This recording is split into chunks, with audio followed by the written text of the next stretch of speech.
big story of the day, there is no end to war in West Asia. Just a while back, we are learning that US attacked Iran second time in the last 24 hours. Multiple sites, including missile and drone storage facilities, radar, air defense systems, communication networks and surveillance infra, they have been hit. US President Donald Trump has said that strikes were carried out because it was Iran that has violated the ceasefire. So here's what has happened in the last 24 hours. It all started when Iran struck a commercial oil tanker in the Strait of Hormuz. US called this a clear violation of the understanding between the two countries and responded with airstrikes on Iranian military targets. So that happened yesterday, but the escalation did not stop there. After that, Iran launched drone towards Bahrain, targeting a US base there. And now we're learning for the second time in the last 24 hours, US has hit back. President Donald Trump has defended the operation, saying that Iran has was given a chance to honor the ceasefire but chose not to. Trump has also issued the strongest warning yet, saying that if Iran continues to defy the ceasefire, US will, and I quote, complete the job. So that is the latest we're learning as far as Donald Trump is concerned. Have a look at the tweet of Donald Trump on your screen. One of the most significant parts of the social media post is the threat, the warning that there may be there will come a time where US is no longer able to be reasonable and would be forced to complete the job. So let me go across to my colleague Mayank on this. Mayank, we are witnessing tit-for-tat attack. So what really led to this escalation? Why has the war started again there in West Asia? See, amidst the blames and counter blames, one thing we can say that things are not going well actually, and the messages are not going to be positive if both sides don't understand and come down to a point wherein such kind of operations are stopped. Why it happened? See, it was said, then reports came out that Iran had hit a merchant vessel, saying that the merchant vessel was taking a journey which was taking course which was not allowed and approved by the IRGC in that case. And they say that all kind of movement from Strait of Hormuz, I'm not talking of the Gulf of Oman side actually, that's a different case here, that's the entry point towards the Strait of Hormuz.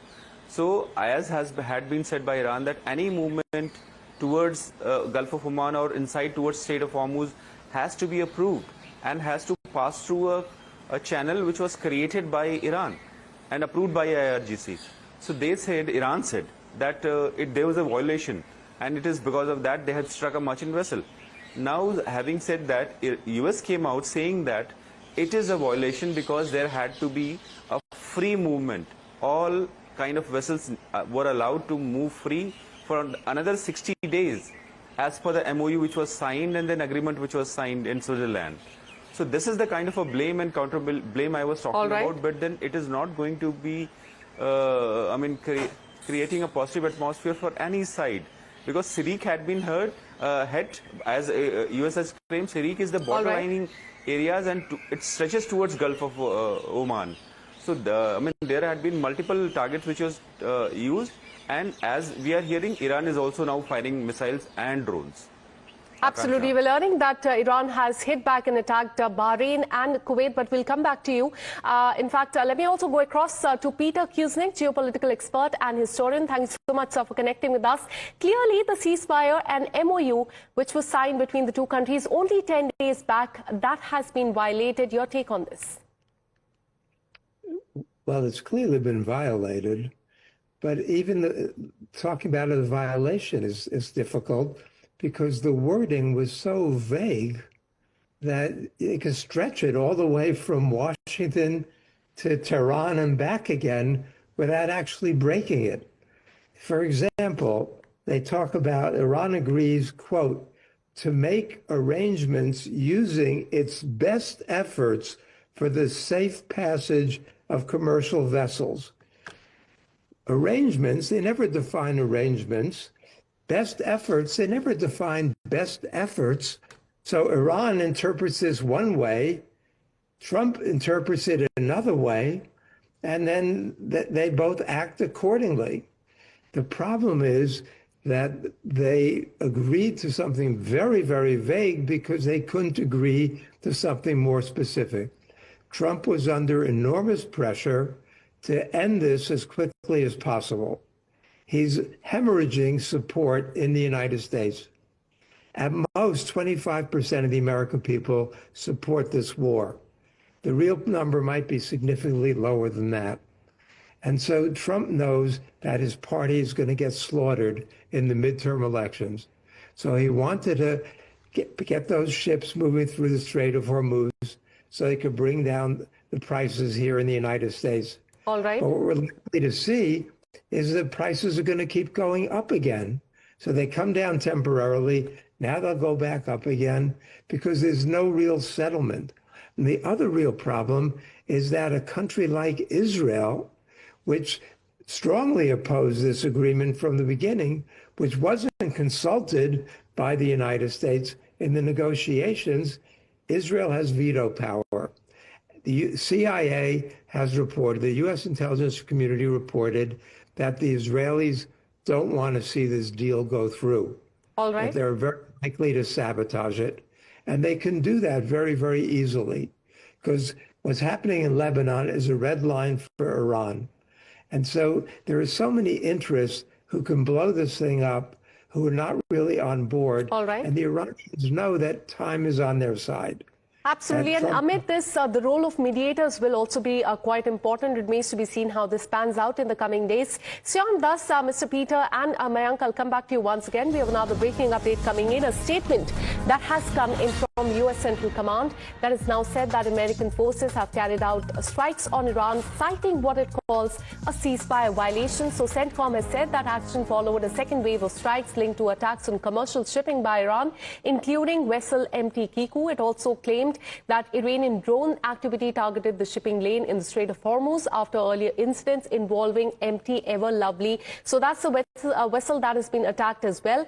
The U.S. has said that Iranian radar and air defense sites were struck along with what it describes as the mine-laying capabilities. CENTCOM has added that Iran rejected an opportunity to honor the ceasefire. It also asserted that the Strait of Hormuz remains open for shipping and warning that U.S. forces remain ready, vigilant and lethal as well.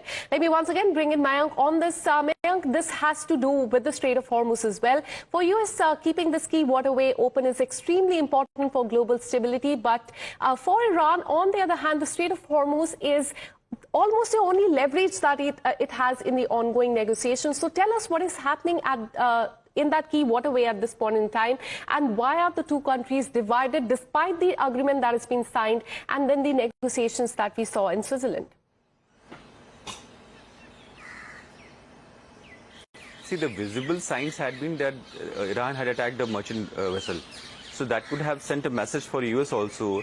And as our previous speaker has already brought out and analyzed, saying that it was urgent for President Trump to be seen that movement has started. And that would bring a ripple down effect for US also, in the sense that it will bring down the inflation which is there.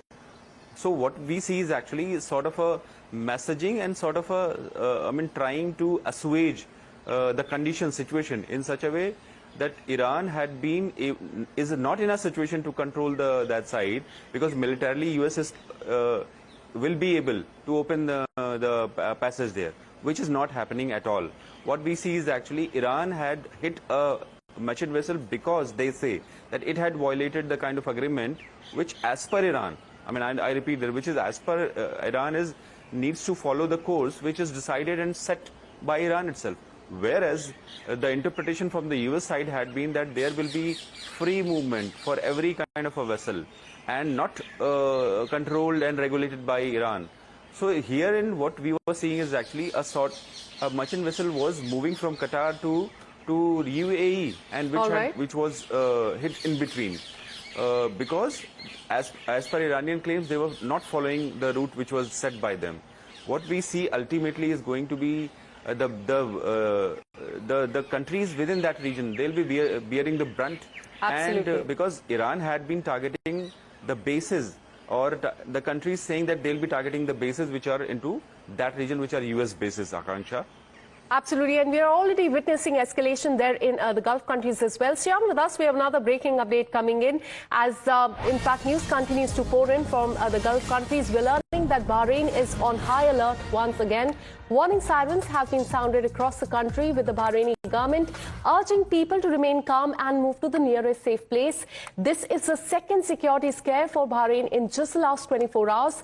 Fifth Naval Fleet at Port Salman in Bahraini capital has been targeted. Earlier, remember, Iran was accused of launching drones towards Bahrain, claiming that it was targeting U.S. military assets in the Gulf. Now, with the sirens blaring across the country, once again fears are growing that Bahrain is increasingly becoming a direct flashpoint in the U.S.-Iran confrontation. The update has come just hours after, remember, fresh U.S. strikes on Iran, further raising the risk of a wider regional escalation. In fact, we're learning that the big question at this point in time is that this no longer seems to be a U.S.-Iran standoff. This is something that we've seen earlier as well. And now has the conflict spread to the Gulf states again? So that is the bigger question. Let me once again bring in Mr. Peter Kuznick on this. Mr. Peter, how do you look at what is happening in the Gulf countries? How worried should the Gulf countries be? Because this is not the first time that we've seen attack on the countries. We've seen attacks on UAE, Bahrain, Kuwait, Oman, etc. All through March, April as well. And once again, we are learning that in the last 24 hours, this is the second attack on Bahrain. And this is not the attack on their city or civilians. Iran is saying that this is an attack on the U.S. bases there. Your take on this? That's where the U.S. Fifth Fleet is located. So it's a very important strategic site. There are U.S. bases throughout the region. And Iran has made clear that it's not only willing to attack the U.S. bases, it's capable of attacking the U.S. bases. Initially, the United States tried to downplay the damage done by the Iranian attacks, but we know they were quite extensive, the damage that they did.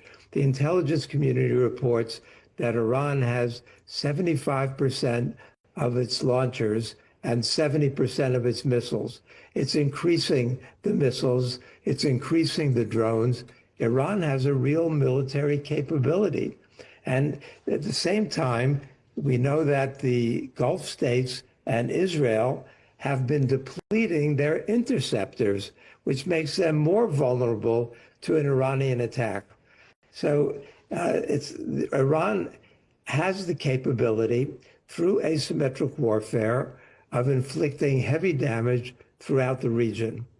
And on top of that, they have shown their ability still to hit ships going through the Strait of Hormuz.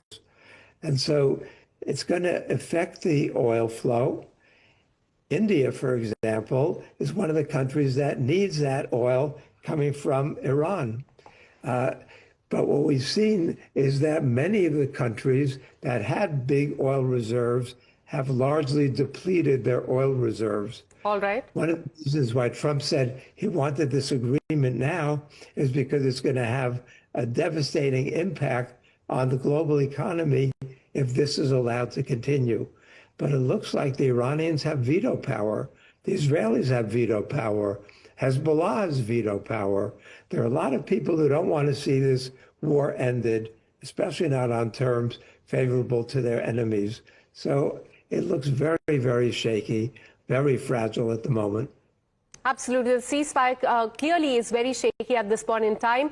Stay on with us. I'll come back to you once again. We have another breaking update coming in, and it continues to pour in from the Gulf countries. The security situation is now widening after Bahrain. We're learning that Kuwait has now activated their defense system. U.S. Army at Ali Al Salim Air Base in Kuwait has come under attack. The Kuwaiti military has said that it is responding to hostile missile and drone threats as air defense systems work to intercept the targets. The military has also urged people to follow all the safety instructions, also warning that explosions may be heard as a part of interception. So that is the latest we're learning as far as the escalation in West Asia is concerned. We have another breaking update coming in, a response that has also come in from Iran as well, as U.S. strikes multiple targets in Iran as tensions also escalate in West Asia. The United States has carried out strikes on multiple targets in Iran, even though a ceasefire was announced.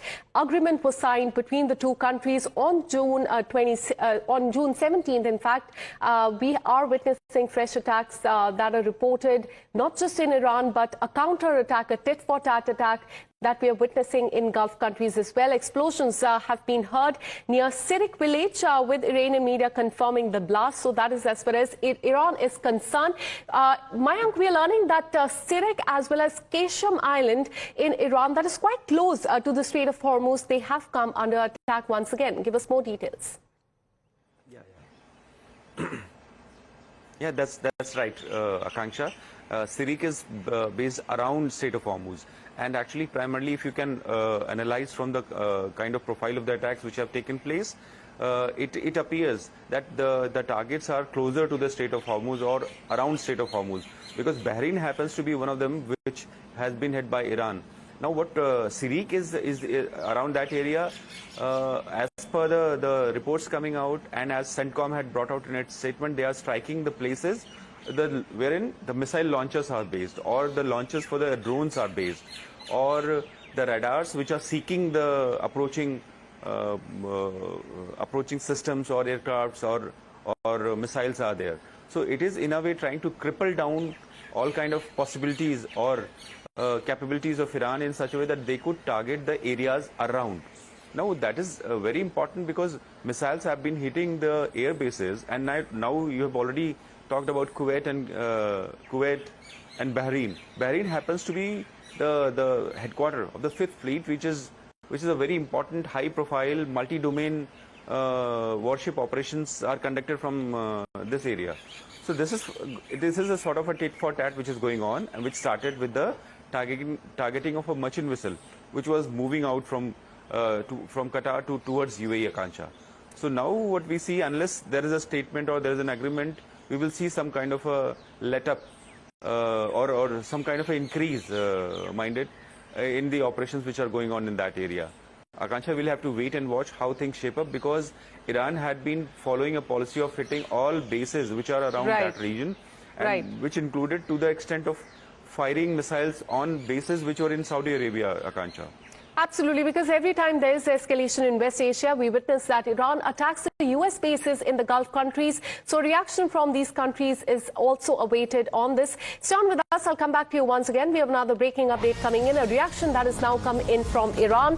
IRGC has issued a strong warning after recent tensions with the US. IRGC has said that Iran will continue to control shipping through the Strait of Hormuz, and warned that ships that are violating the rules will face stricter action. It also said that any new attack by the enemies will receive a crushing response from them. The group also added that any violation of the ceasefire would break the agreement and could bring the entire process to a halt. And that is the biggest warning that has come in from Iran. And this is regarding the ceasefire, the agreement between the two countries, also warning that if the ceasefire is violated, then the agreement would be broken and the entire process will come to a halt. Let me once again go back to Mr. Peter Kusnik on this. How do you see this pan out in the coming days? Because in the last few days, there were hopes, because there was a ceasefire, then a MOU, then also a meeting in Switzerland between the two countries, and there was renewed hope that everything would be fine in West Asia. But now we are witnessing escalation again, and Iran once again saying that if the ceasefire is broken, the agreement would be broken and the entire process will come to a halt. How do you see this pan out in the coming days? As soon as Trump signed this memorandum of understanding, he started to get attacked by Democrats, attacked by right-wingers within the Republican Party, the Mike Pompeos, the Ted Cruzes, the Roger Wickers, the John Boltons. They all said it was a sign of Trump's weakness.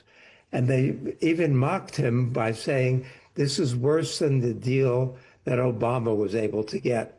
And now Iran's getting hundreds of billions of dollars to rebuild its military, rebuild its economy, frozen assets, reparations. And so they mocked Trump.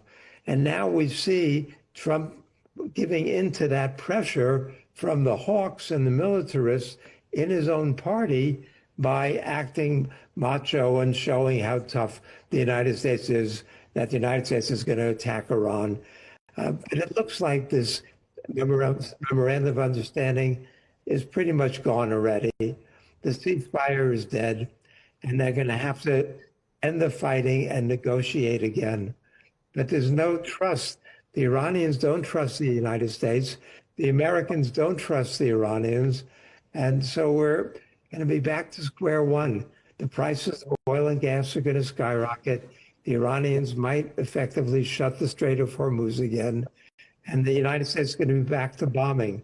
It's a tragic situation. We need to end this as quickly as possible. That's in everybody's interest, except that there are certain people who have the capability to prevent it from happening and seem to be intent upon doing so. Absolutely, because in the last few days, the oil prices had also cooled down. But after this escalation, it is expected that the prices will rise once again, because this does not concern US and Iran, but also other countries, including India as well. Thanks so much, Mr. Peter Kuznick, for putting this into perspective. Thank you to Mayank as well.